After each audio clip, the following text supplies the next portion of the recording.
What time is it?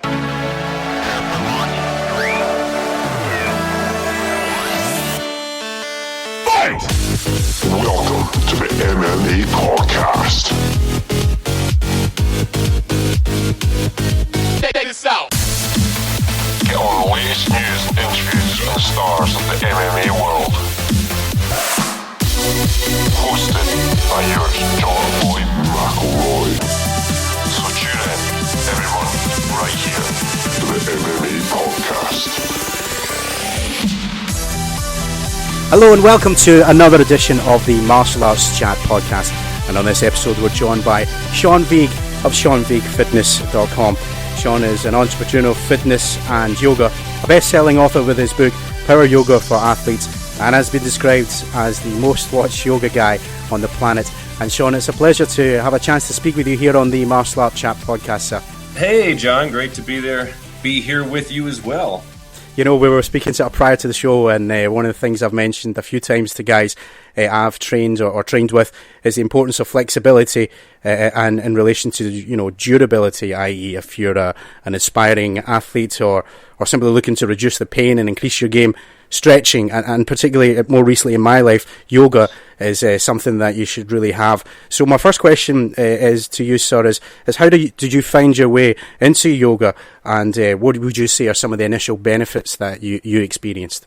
You know, it's interesting because, as you said before we started, we were chatting about Taekwondo and karate and stuff, and I kind of forgot about it, but I think the first time I ever did yoga or stretching was when I did Taekwondo when I was in high school. Oh, really? Right. I only did it for about 4 or 5 months. I think I went up to an orange belt. I think I have it somewhere here in my loft. But, you know, we would do a lot of warm-ups and we would do a lot of stretching. Because in high school, I mean, where I went high school in the 90s, we didn't do a lot of stretching in gym class or anything. So I remember... Yeah, it's funny when you mention that. I have never thought about that because I always equate when I first started doing yoga to when I was in professional theater. But I think it was actually when I was doing Taekwondo back in high school. Because you don't think about it very much when you're in high school. You don't think about stretching. Absolutely, it's not really on your radar. Sure, no, usually the idea is to get warmed up or get yourself in such a sweat that you don't want to continue, particularly with a lot of, varied martial arts. But I totally agree, particularly with Taekwondo, flexibility, you can spend about a good 20-30 minutes on a class so often, before you've maybe learned how to kick or punch. The first things you do are stretch and stretch. Certainly in my experience, it was stretch and stretch and stretch. And like I said, myself and likely a lot of other followers of your work came across your YouTube Sunrise program. That sort of gives way to the idea that yoga is much more than rehabilitation for your muscles. Often, starting the day with a few simple stretches I find is a good substitute for that strong cup of coffee. I'm curious to your thoughts, sir, your thoughts on the benefits of yoga, not just for athletes, but for everyone in general. Well, I remember the Sunrise Yoga. I think I came out with that about 5 years ago. That's the problem is I've done a lot of yoga videos. I've written yoga books and stuff, but essentially, I mean, yoga benefits everybody. I came out with the book, Power Yoga for Athletes, which was great for any athletic endeavor. But I've always also taken to saying that yoga will benefit any activity that you do, any activity from picking up a pen off the floor to running to Taekwondo to any sort of sport that you play. And I like to integrate it into everything that I do. I preach that in my videos and such that, you don't just have to do a yoga workout by itself. You can do your normal workouts, whatever you're doing, and then integrate the yoga stretches into those also. You can say you like to bench press and do squats. You can do a bench press, and you can get down on the floor and do some yoga poses, and then go do your squats. So, it's one of the disciplines out there that 100% of the population will derive some kind of benefit from. No matter where you're from, male, female, age, fitness level, it doesn't matter. Yoga will work for you. Absolutely. And Pilates and core and cardio workouts, you touched on it there, part of your overall program. In your most recent ebook, Pilates for Men, what can you tell us about the workouts, sir, and how does someone fit that into the day-to-day routine? Also the importance of perhaps maybe diet, some of your foods that you might recommend. Pilates, it's funny because there's kind of two two schools a lot. There's a yoga camp, and then there's a Pilates camp. A lot of people, they like to keep them isolated, and I'm like, no, yoga and Pilates mix beautifully together. They're both body weight only exercises. Sure. They both emphasize smooth, precise movements. Yoga, you have a little more of the poses where you hold them for different durations, and Pilates is very repetition based. But the core strengthening of Pilates is so beneficial for the poses in yoga, and then the breath and the focus and the stretching of yoga is so beneficial for Pilates.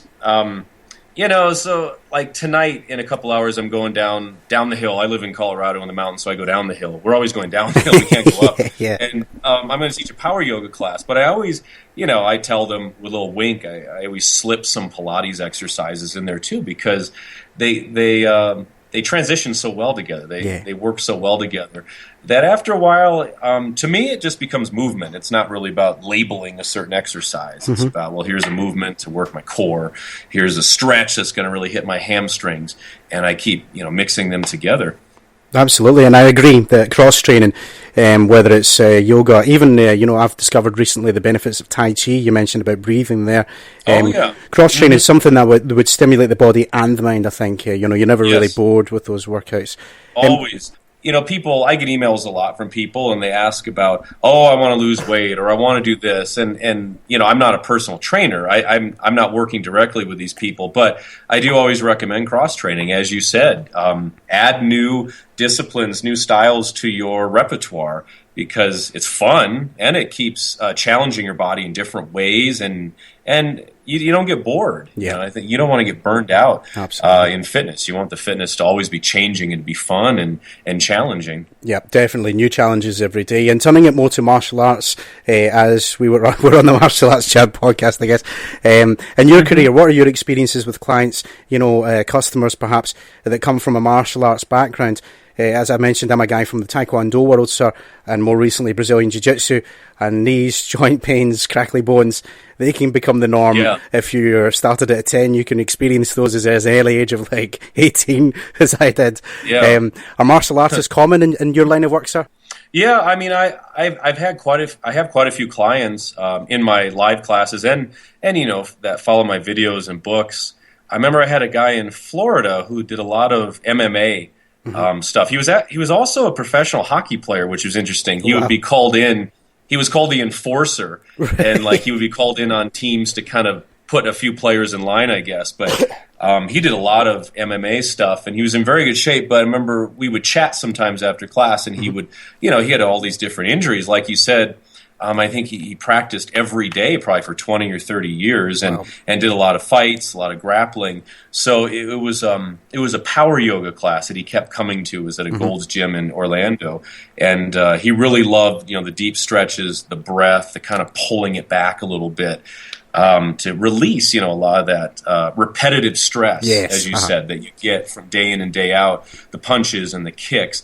And the control, and precision that's emphasized, and the transitions are emphasized in the kind of power yoga flows, helps so much, in Taekwondo and disciplines like that, to hold it together more, to keep it in your core. Yes, and it's not just the ebook and the online videos, as you mentioned.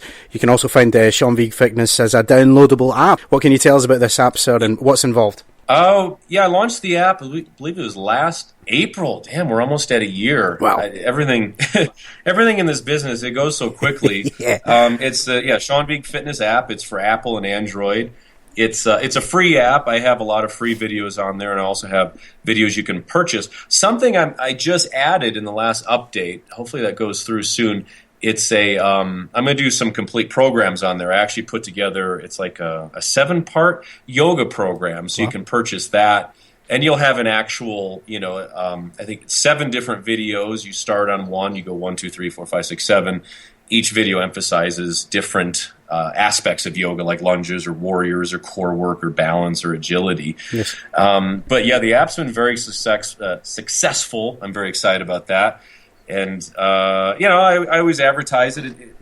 I find that I'm not on my phone that much, but people really like apps. That's what I've heard. Everybody, it's all about the apps. I mean, they don't really watch TV as much anymore. You do it all on your phone or your tablet. So seems to be the way of it. Yeah, absolutely. Exploit that market, sir. Quite right. I know it's huge, and the app was something I had been in works with for years. I kept talking to one of my best friends. He's a really good tech guy, and we had talked about it for years. But if you just wait long enough, the right opportunity will come along. Because in the past, these apps, they were so expensive to do. They were huge, and I wanted something that was workout based, because that's the nucleus of what I do. It's the actual movement. Yep. I don't want to talk about it a lot, all this kind of, I don't want to theorize about it. I'm like, here, do this, start moving, and there you go. Absolutely. Well, Sean, it's been a pleasure to have you on, sir. We've touched on them sporadically throughout the show, but if people want to get in touch, want to get involved in the Pilates program or any of your workouts, how the best to do that, sir? Is it Facebook, Twitter, website? Where are we finding you online? Probably the best would be my website, SeanVigueFitness.com. You can link. You can check out my ebook library, my paperbacks, my app, my online training program that I do, and much more. I write a blog. I probably update that a couple days a week. Yeah. But I have a lot of content. I'm always putting more stuff out. I do a lot of collaborations with other fitness instructors, and I'm working on a new book right now. It's my answer to P90X. It's the Sean Vigue fitness version. Using all our body weight stuff, throwing in pull-ups and dumbbells and kettlebells. And it's called SVF 365. So I want to get that plug in there because I'm filming 30 brand new workouts for it. It's a 30-day program. So that's what I've really been focused on the last couple weeks so far. Wow, excellent. Sean, a massive thank you for your time here today, sir. I'll be sure to keep up my sunrise yoga, though as soon as my baby boy sees me rolling about in the mat, he seems to think it's playtime, so perhaps I should augment my yoga with some Minions or Mickey Mouse gimmicks. I'm not sure. Oh, yeah, the kids and dog. My dog goes nuts. She attacked me twice when I was filming outside, so... They love it. It's great. Kids do the yoga naturally too. They'll start doing child pose, I guess, right? With child pose, maybe. I don't know. Massive thank you to you, sir. We'll speak to you again soon. Oh, my pleasure, John. And look forward to what you've got coming up in the future. Thanks again for your time, Sean Vigue, sir. SeanVigueFitness.com. Thanks Take for having care. me on. Well, there he is, Sean Vigue of SeanVigueFitness.com. Be sure to check out the app as well. And honestly, I can't recommend those YouTube videos enough. You'll find huge benefits to your flexibility and to your health. Thanks for listening and tuning in to another edition of the Martial Arts Chat podcast. And coming soon, we'll be speaking to Nathan Henderson of Funny MMA. Looking forward to that. And up next time, it's the return of the MMA Roundtable, covering UFC 196 pre and post show. Conor McGregor versus Nate Diaz. We'll have the whole panel on a 2-day special, so be sure to check that out. And once again, thanks for listening and tuning in to the Martial Arts Chat podcast. And keep subscribing to our channel here at Spreaker.